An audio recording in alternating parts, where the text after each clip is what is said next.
And you know why they call it the Indian casino, right? No? Because their machines give you money, and then they take it right back. You get it? Like, I thought I was so smart when I told this joke at the Indian casino. And then the manager gets up and he's like, that is not funny. How dare you make fun of all of us? But see, I felt bad because I understood. Like, I generalized, Indian giver through all the Indian population in the world. And I felt bad because I know how that feels. As Latino, people think, we're landscapers and shit. You know what I mean? Like, I felt bad.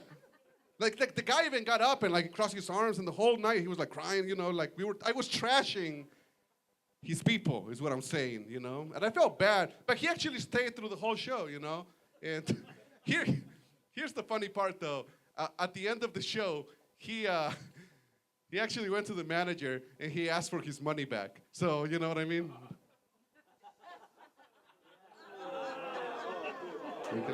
Thank you guys in the front. This is a smart crowd. I like that.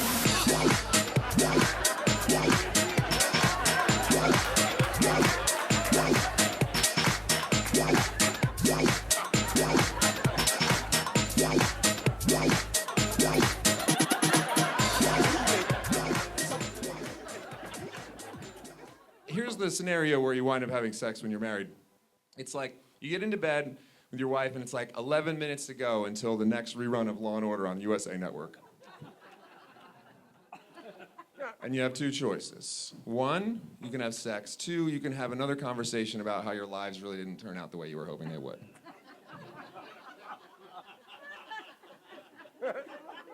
And as much fun as that conversation is, sometimes you're gonna wind up having sex. And 11 minutes is more than enough time. Mostly what I'm worried about when that 11 minutes is up, everybody gets where they need to go, right? Is like, I don't like missing the beginning of Law & Order. You know what I'm saying? Like that dun dun dun dun, and then like people are represented by the two. If I don't hear that part, I'm fucked up for like the whole hour. So I'm looking around for the remote. Thank God my wife still has it in her hand from before. So not a problem.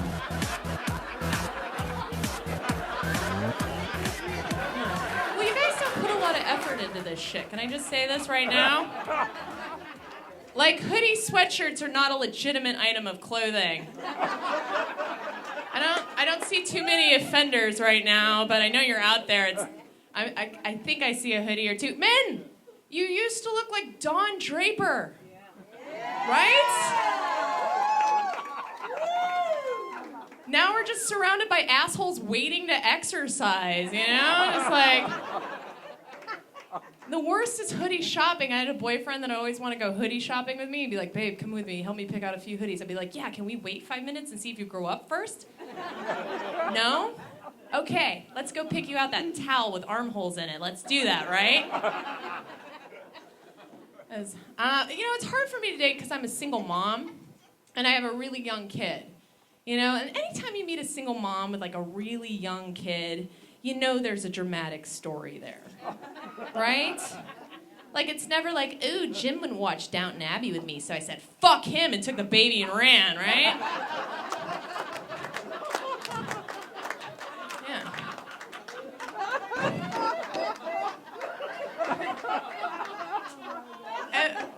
Right. No, I mean, for me, it was no different. My ex left me for another woman 5 weeks after having his baby. Well, I mean, he gave it 5 weeks, right? He tried, yeah. But when he left, I was like fat and hormonal. I was depressed. I was emotionally unstable. So it was the perfect time to get back out there and meet somebody new, right? So I got right back out there. Do you guys know how hard it is to date while lactating, by the way? It's fucking difficult. Because he's probably not into it. Or worse. Right? He's into it.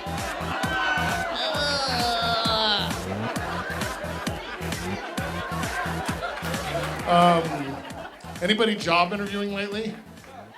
Yes. Oh my God. How annoying is that, right? I can't. First of all, there's a number of problems with job interviews. Here's the first one. So you go in and you bring them a resume, right? And then when you get there, they go, hey, can you fill out this application? And all the fucking questions are the same things that were on your resume.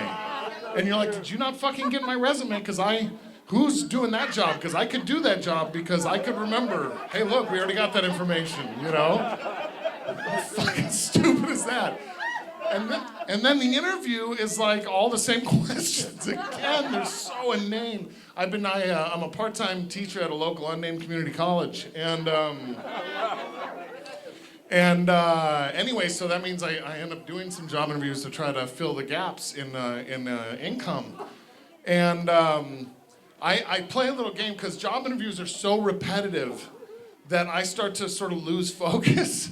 Because it's just the same question over and over again. So I start to play a game and you can do this, it helps you pay attention. Here's the game, ready? It's called Inappropriate Word at the Job Interview. Okay, so here's how it's played. So you go in and I'm like, well, what's the inappropriate word today? The word is nutsack. Nutsack. Okay, thank you. All right. This one's going to take some prep. So what I do is I bring a bag of Planters peanuts and I place it in my pocket. A bag of Planters peanuts placed in my pocket, perilously. And then what happens in the middle of the interview, about partway through the interview, I drop a pen. And at that point, when I bend over to pick it up, the Planters peanuts fall out of my pocket. And then I say, I'm sorry, excuse me, I dropped my nutsack. See? That's 10 points me, right? It doesn't help you get the job, but it keeps me fucking alert, you know? So, my least favorite question they always fucking ask, oh my God, maybe you've heard this one. What's your biggest weakness? Right? Right? Because they don't really want to know. They don't want to know. You're like, oh, well, I don't know. I'd say absenteeism and alcoholism. Is that a problem? Biggest weakness, I don't know. I steal a lot of office equipment. Is that a problem here? Is that a deal breaker? So I finally came up with a great answer for that one. You can use it if you want. So they asked me, they say, Mr. Hoffman, can you tell us what your biggest weakness is? And I say, wow, that's a great question. Thanks for asking that. I would say that my biggest weakness is that every time I pet a strange dog that I don't know, I always smell my hand right afterwards. No, here's why that's a great answer, okay? First of all, they didn't say job related, okay? So fuck them for no detail consciousness, you know?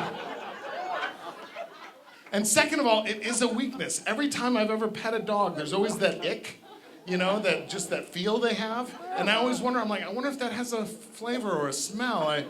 Yes, it does. It does.